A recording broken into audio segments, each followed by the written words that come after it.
बुझिस् बन्ते, अब हामी मर्दासम्मको साथी भयौँ। पवनले भन्यो। बसन्त फिस्स हाँस्यो। मरेपछि पनि 7 जुनीसम्म। पवनले आफ्नो चराइरहेको घाउ हेऱ्यो। रगत निस्किरहेको थियो। उसले ब्लेड चलाउन जानेन, च्वास्स मात्र भएको थियो। ब्लेडले उसको नरम छाला भेटिहालेछ। पित्रिक्क आँसु पनि निस्किएको थियो। पवनले यिनै बाँसहरूमा आफ्नो नाम लेख्न सर्वजित मास्टर साहबको दारी काट्ने ब्लेड चोरेर ल्याएको थियो। दुवैले बाँसमा लेखेका आफ्ना नाम हेरे। बसन्तले याद गरेको भए बसन्तलाई थाहा हुने थियो। पवनले पहिलो नाम बसन्तको लेखेको थियो। त्यसको मुनतिर आफ्नो नाम लेख्दा उसको औँला दुखे होलान्। त्यसैले बसन्तको नाम जस्तो गहिरो थिएन उसको नाम। अब हामी कहिल्यै झगडा नगर्ने है, बसन्तले भन्यो। पवनले मुन्टो हल्लायो। दुखिरहेको औँलालाई चक्लेट त्यही चुस्न थाल्यो। बसन्तले रगतका छिटाहरूले लतपतिएका ब्लेड समायो र बाँसको हाँगामा झुन्याइदियो। त्यो 2043 सालको उराठ लाग्दो मौसम थियो। चैते बतास भुमरी बनेर दगुरिरहेको थियो। बाँसको टुप्पाहरूमा कौवाहरू हुत्ती खेलिरहेका थिए। पवन र बसन्त उत्तानो पल्टेर बाँसका झ्याङभित्र पसिरहेका घामका धारहरू हेर्न थाले। बसन्त सोचिरहेको थियो, 9 वर्षको उमेरमै पवनले कति कुरा जानेको है। हुन त ऊ पवनभन्दा 13 दिन जेठो हो। त्यही पनि पवनको जति बुद्धि उसलाई आएको होइन। पवनले नै हो उसलाई बाँसघारीभित्र पस्न सिकाएको, उत्तानो परेर बाँसका पातहरू हेर्न सिकाएको। उत्तानो परेको बेला कहिलेकाहीँ बसन्त भन्थ्यो, त साह्रै भाग्यमानी, तेरा बा छन्, तैँले कसैसित डराउनु पर्दैन। उसका कुरा सुनेर पवन टोलाउँथ्यो र भन्थ्यो, त पो भाग्यमानी, तेरी आमा छन्, सधैँ मिठो मिठो पकाएर खुवाउँछिन्। दुवै एकअर्कालाई ढाढस दिन्थे र मौनताको गहिरो नदीमा डुबुल्की लगाइरहन्थे। कहाँ गएको होलान् है मेरा बा, बसन्त भन्थ्यो। अब त आउनन् रे, मरेका मान्छे फेरि आउनन् रे है। आउनन्, आउने भए तेरा बा र मेरी आमै सँगै आउँथे नि। मरेका मान्छे कहाँ जान्छन् होला है, बसन्त उदास हुन्थ्यो। त्यो बादल पारी जान्छन् रे, बादलको टुक्रा देखाउँदै पवनले भन्थ्यो। त्योभन्दा उता त गाउँ नै हुन्छ अरे मरेका मान्छेको, बसन्त टोलाउँथ्यो। दूरबिनले देखिन्छ होला है, पवन भन्थ्यो। म एक दिन बालाई दूरबिन किनिदिन भन्छु, अनि मिलेर हेरौँला है, बसन्त खिस्स हाँस्थ्यो। तँलाई एउटा कुरा भनौँ, एक दिन पवनले भनेको थियो। नरिसा है त, के कुरा, पवनले भनेको थियो। पवनले एकछिन अन्कराउँदै भनेका थिए, तेरी आमै र मेरा बाको बिहा भएको भए कति मजा हुन्थ्यो होला है। हो त हो, त आमै पाउँथिस्, म आमैलाई बिहा गर भनेर भन्छु, पवनले उत्साहित हुँदै भनेको थियो। म बालाई भन्छु है। तर दुवैले 2 दिनपछि त्यो कुरा बिर्सिसकेका थिए। यस्ता कुरा गरेर बस्न बाँसघारी ठिक ठाउँ थियो। उनीहरूलाई यहीँ रमाइलो लाग्थ्यो। मौका पाएको फुत्त पसिहाल्थे बाँसघारीका चरा, घामका धार, मन्द मन्द चल्ने बतास पनि प्रिय थिए। गाउँलेहरू बच्चाहरूलाई बाँसघारीमा पस्न दिँदैनथे। आफूहरू पनि घरको भित्ता लगाउन, पिङ हाल्न, मरेका मान्छेलाई बाँध्न बाँस चाहियो भने बाँसघारीभित्र पस्थे। बर्खाको बेला आइमाईहरू तामाको तरकारी खान मन लाग्यो भने बाँसघारी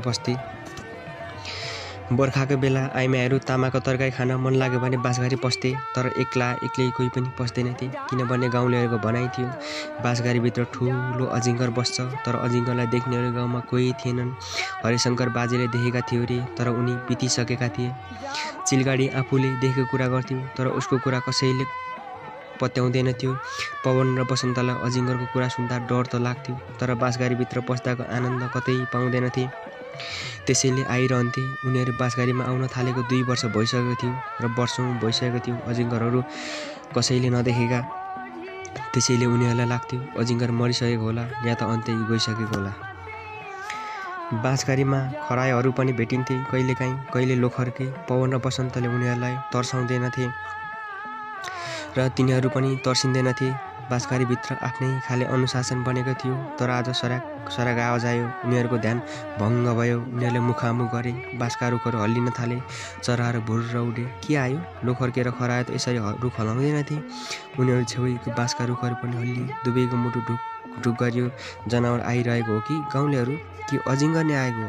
किनभने उनीहरू बाँसघारीभित्र हुँदा यसरी बाँसका रुखहरू हल्लेका थिएनन्। उनीहरू दगुर्ने उत्साह पनि पाएनन्। फेरि बाँसघारीभित्र रफ्तारले दगुर्न पनि पाउन्नथ्यो। बाँसका छेस्की बेच्ने डर हुन्थ्यो। चिलगाडी पो रहेछ। चिलगाडी लडखडाइरहेको थियो। हातमा लौरो थियो। कहिले लौरोले बाँसको रुखमा हिर्काइरहेको हुन्थ्यो, त कहिले लात्तीले धकेलिरहेको थियो। मुर्दारहरू हग्न पनि बाँसकै झ्याङ चाहिने? करायो। अजिङ्गरले भेट्ला र चाकतिरबाट निल्ला। हग्न लाग होइन दाई, पवनले भन्यो। हग्न नभए के खेलाएर बसिरहेछ मुर्दाहरू? यसरी भूत जस्तो लुकेर बस्ने हो? ऊ छेउमा आयो। उनीहरूको नाकमा रक्सीको गन्ध ह्वास्स पस्यो। चिलगाडी जानको तालमा दायाँ गोडा लतार्दै बाँसघारीभित्र पसिरहन्थ्यो। ऊ रक्सीको मातमा किन कराउँदै बाँसघारीभित्र पस्छ? सुरुमा कसैलाई अनुमान थिएन। पछि सबैले थाहा पाए ऊ त अजिङ्गरसित लड्न पो जाँदो रहेछ। ऊ अजिङ्गरसित लड्न बाँसघारीभित्र पस्थ्यो र फर्किँदा दोधारिएको कोइना र गाला बोकेर बाहिर आउँथ्यो। कतिपल्ट त दोधारिएको गालाबाट बगेको रगतले उसको कपडा नै रक्ताम्य बनाएको हुन्थ्यो। चिलगाडीको सानो छोरो थियो जीवन। एक दिन आँगनमा खेलिरहेको जीवन बेसमारी रोयो। उसलाई समात्न दगुरेको चिलगाडीले स्वात्त घन्टी फुलको झ्याङमा पसेको सर्प देखिहाल्यो। सर्पले जीवनको दायाँ कुइनामा डसेको थियो। रातभरि चिलगाडी जीवनलाई अँगालो मारेर रोइरह्यो। बिहान पख जीवन यो संसारबाट बिदा भयो। बिहानै चिलगाडी जीवनलाई छातीमा टाँसेर जङ्गलतिर गयो। गाउँलेहरू पछि लागे। जीवनलाई खाल्डोमा राख्ने बेला चिलगाडी सारा वन थर्किने गरी रोएको थियो। जीवन मरेपछि चिलगाडीले रक्सी खाने बानी लागेको थियो। ऊ रक्सीको मातमा फरुवा बोकेर जङ्गलतिर गइरहन्थ्यो र रुँदै भन्थ्यो, मेरा छोरो जिउँदै छ, मलाई बोलाछ, म जानुपर्छ। गाउँलेहरू उसलाई समातेर घर ल्याउँथे। चिलगाडी फरुवा बोकेर जङ्गल जान त छोड्यो, तर रक्सी खान छोडेनन्। जीवन बितेपछि उसका अरू कुनै सन्तान पनि भएनन्। उसलाई वर्षौँ पहिले बितेको छोरो अझै आँगनमा खेलिरहे जस्तो लाग्छ रे। छोरोलाई सर्पले डसेकाले होला ऊ सर्पको ठुलो दुश्मन भएको थियो। गाउँमा सर्प देखियो कि मार्न उनी अघि सर्थ्यो। एकपल्ट भक्कुलालले आफ्नो आँगनमा आएको सर्प मार्दा चिलगाडीले झन्नै उसैलाई मारेको। त्यसै दिन चिलगाडीले सारा गाउँलेको अगाडि घोषणा गरेको थियो, यो गाममा सर्प मेरो मात्र दुश्मन हो, मै मार्छु, बुझ्यौ? सर्प देख्यो भने मलाई बोलाउनु, जाँठा सर्पलाई म खेलाइ मार्छु। आजदेखि मैले कानुन लगाएँ यो गाउँमा, मैले बाहेक अरू कसैले सर्प मार्न पाउन्न। गाउँलेलाई पनि आनन्दै भयो। सर्प देख्यो कि चिलगाडीलाई बोलाउँथे। चिलगाडी मच्चिँदै जान्थ्यो। कहिले सर्पको पुच्छर समाएर टाउको भुइँमा पछार्थ्यो, कहिले हँसियाले टाउको छिनाल्थ्यो। सर्प मारिसकेपछि अबेरसम्म रम्थ्यो र मरेको सर्पलाई आँगनको खाँबोमा दिनभरि झुन्डाइरहन्थ्यो। अचेल बाँसबारीमा त्यति सर्प देखिँदैनथ्यो। त्यसैले रक्सीको मातमा चिलगाडी आफै सर्प खोज्न हिँड्थ्यो। ऊ नामजे आकाशमा उड्ने चिल थियो। लुकेर बसेको सर्प देखिहाल्थ्यो र ठुङ्गिहाल्थ्यो। कहिले झ्याङमा लट्ठी हान्थ्यो त कहिले खेतका दुलामा हात घुसारेर सर्प खोज्थ्यो। उसलाई ससाना सर्प मारे चित्त पनि बुझेको थिएन। ऊ बाँसघारीमा लुकेर बसेको अजिङ्गरसित लड्न चाहन्थ्यो। त्यसैले बाँसघारीमा पसिरहन्थ्यो। कहिलेकाहीँ पवन र बसन्त बाँसघारीमा उत्तानो परिरहेको बेला ऊ पनि आइपुग्थ्यो। उनीहरू चिलगाडीले नदेख्ने गरी दुम्सी झैँ लुक्थे र बाहिर आउँथे। चिलगाडी आज अर्कै बाटो आयो, फेला परिहाले। उनीहरूमा चिलगाडी जति आँटिलो मान्छे कोही पनि लाग्थेन। एउटा खुट्टो पो भाँचिएको, अरू ज्यान त ढुङ्गा झैँ कडा पो थियो। बासमा नाम लेख्न आएका हुन्, पवनले भन्यो। जाँठा मसानहरू जिउँदो मान्छेका नाम कापीमा पो लेख्छन्। चिलगाडीले हातको लौरोले बाँसको झ्याङमा हिर्कायो। मरेकाको नाम पो बासमा लेख्ने हो भनेर उसले पवन र बसन्तलाई थर्काएको थियो। बसन्त चिलगाडीको कुरा सुनेर खिस्स हाँसेको थियो। चिलगाडीले निहुरेर बाँसमा लेखेको नाम पढ्यो र हाँस्यो। बडो दोस्ती छ है मसानहरूको, आफू मर्दा चाहिने बाँस पनि छानिसकेछन्। पवन फिस्स हाँस्यो। चिलगाडी मान्छे नै त्यस्तो थियो। ऊ मुख फोरेर गाउँभरिका मान्छेलाई गाली गर्न सक्थ्यो। उसका गाली सुनेर कोही रिसाउँथेनन्। रमाइलो मान्थे। उसका खास नाम त गाउँलेहरूले नै बिर्सिसकेका थिए। ऊ गाउँभरिका लागि चिलगाडी थियो। बुढादेखि पुरानोदेखि नयाँसम्म सबैले उसको नाम चिलगाडी राखिदिएका थिए। त्यस्ताको पवन र बसन्त जन्मेको पनि थिएनन्। 18 वर्षको हुँदासम्म पनि चिलगाडीको नाम टिकाराम थियो। सानैदेखि उसको बानी चकचके। कहिले उभिरहेको साथीहरूको जाँगे स्वात्त तल तानिदिने, कहिले खटियामा बसिरहेको मान्छेको जाँगेमा खटियाको डोरी बाँधिदिने गर्थ्यो। जब मान्छे हिँड्थ्यो, खटिया लतारिन्थ्यो, उसका चकचको शिकार बन्नेहरू रिसाउँथे भने दर्शकहरू बन्नेहरू रमाइलो मानेर उसलाई हेरिरहन्थे। सारा गाउँले कि त टिकारामको चकचकलाई रमाइलो मानेर हेर्थे, कि त आकाशमा उडिरहेको हवाईजहाजलाई। हवाईजहाजलाई गाउँलेहरू चिलगाडी भन्थे। चिल चाहिँ आकाशमा उड्ने भएर होला, तर हवाईजहाज वर्षमा 1-2 पल्ट मात्र गाउँमाथिको आकाशमा उड्थ्यो। जब हवाईजहाज आउँथ्यो, आकाशमा सयौँ मौरी एकैपल्ट भुनभुनाए जस्तो हुन्थ्यो। गाउँलेहरू घरको आँगनमा हुन या रुखका कापमा गोठाला हिँडेका हुन् या बजार आँखियो बहुमाथि हत्केला राखेर हेरिरहन्थे।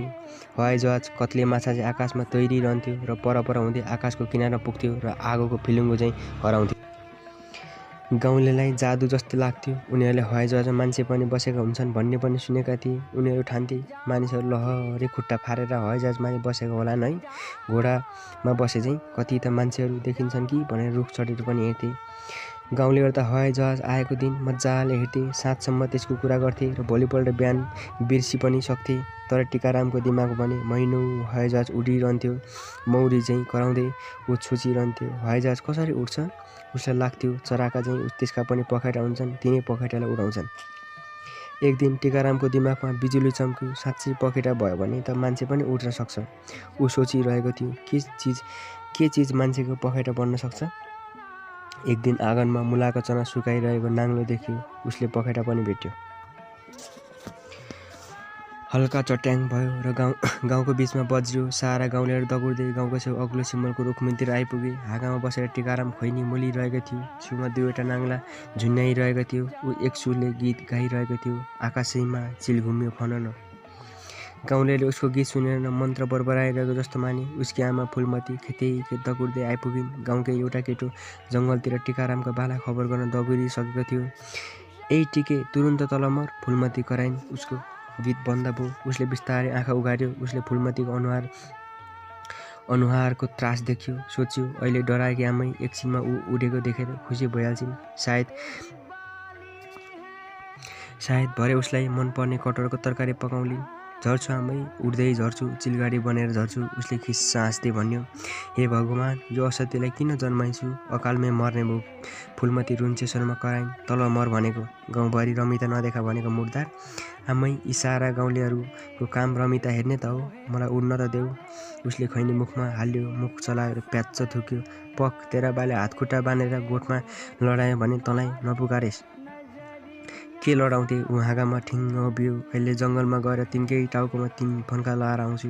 फुलमतीको केही जोड नचल्ने भयो। उनी आँखा बन्द गर्दै आकाशलाई नमस्ते गर्न थालिन्। ए टिके, चाँडो उठ, फेरि चिलगाडी आयो भने ठोकेलास्। भिडबाट कोही केटी कराएको आवाज आयो। टिकारामले थाहा पाइहाल्यो, कराउने शान्तिरामकी जेठी छोरी थिए। तँलाई खुब हतार छ है? ऊ हाँस्यो। किन, पहिला जानु छ? सारा गाउँले हाँसे। उसले नाङ्लो समायो, नाङ्लोमा बाँधेको डोरी काँधमा छिरायो। दुवै नाङ्ला काखीमा च्याप्यो। अडिलो बाउन उसले नाङ्लालाई छोडेर काँधदेखि नाडीसम्म डोरीले कसेको थियो।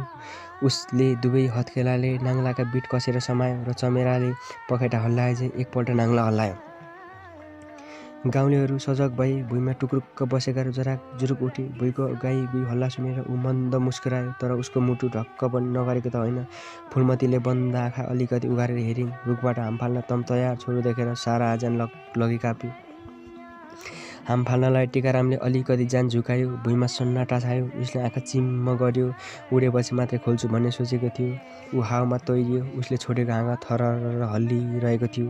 ऊ उडिरहेको चराको प्वाँख चाहिँ हावामा तैरिरहेको थियो। नाङ्ला र ऊ एकै ठाउँ डल्लो परेको थियो।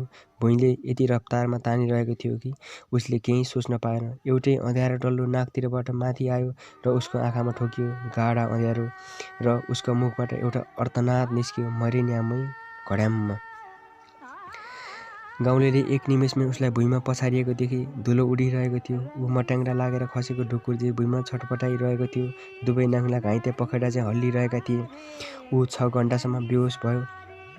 उसको दायाँ गोडा भाँचिएछ। भाँचिएको हड्डीले घोडामुनतिर यसो मुख देखाएको थियो। 6-7 महिना काम नलाएर बल्ल तल्ल उसको गोडा ठिक भयो। तर उसले जीवनकालभरि खोच्याइरहनु पर्ने भयो। रुख चढ्न पनि नपाउने भयो। गाउँमा उसलाई जिस्काउनेहरू धेरै थिए, तर 1-2 बुढाको भनाइ थियो, टिके उडेकै हो, त्यति माथिबाट खसेको भए मरिहाल्थ्यो नि।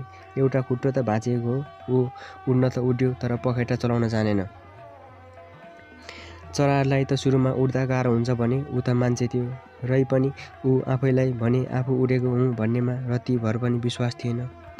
त्यसैले फेरि कहिल्यै उड्ने कुरा गरेन। तर उसको न्वारानको नाम भइसकेको थियो, चिलगाडी। हजुरको नाम चिलगाडी कसरी राखिदिएको? बसन्तले फ्याट्ट सोधिहाल्यो। यसले, उसले गुप्ताङ्गतिर इसारा गर्यो। तेरो नाम पनि न्वारान गर्न भन्दिम? बसन्तको कान राता भए। पवन मुख छोपेर हाँस्यो। चिलगाडीलाई चिलगाडी भन्दा रिस उठ्दैन थियो। 10औं वर्ष भइसकेको थियो सुन्दै आएको। रिस त्यति बेला उठ्थ्यो जति बेला कसैले नामको कारण सोध्थ्यो। केटी जस्तो पो हाँस्यो। चिलगाडीले पवनतिर हेऱ्यो। चिलगाडीसित आज जिस्किनु ठिक थिएन। उनीहरूले बुझे। उनीहरू हिँड्नै लागेका थिए। चिलगाडी करायो। आज अजिङ्गर मारेरै छोड्छु। भाग, तिमीहरूको काम छैन। म आज अजिङ्गरलाई ज्यान गए छोड्दिनँ। भेट्यो भने त्यसको मुख च्यातेर बाँस च्याते जसरी त्यसको मुख च्यात्छु। अब कता जाने? दगुर्दै पवन सुत्यो। बसन्तले हात नचाह्यो जुठी आमेकोमा।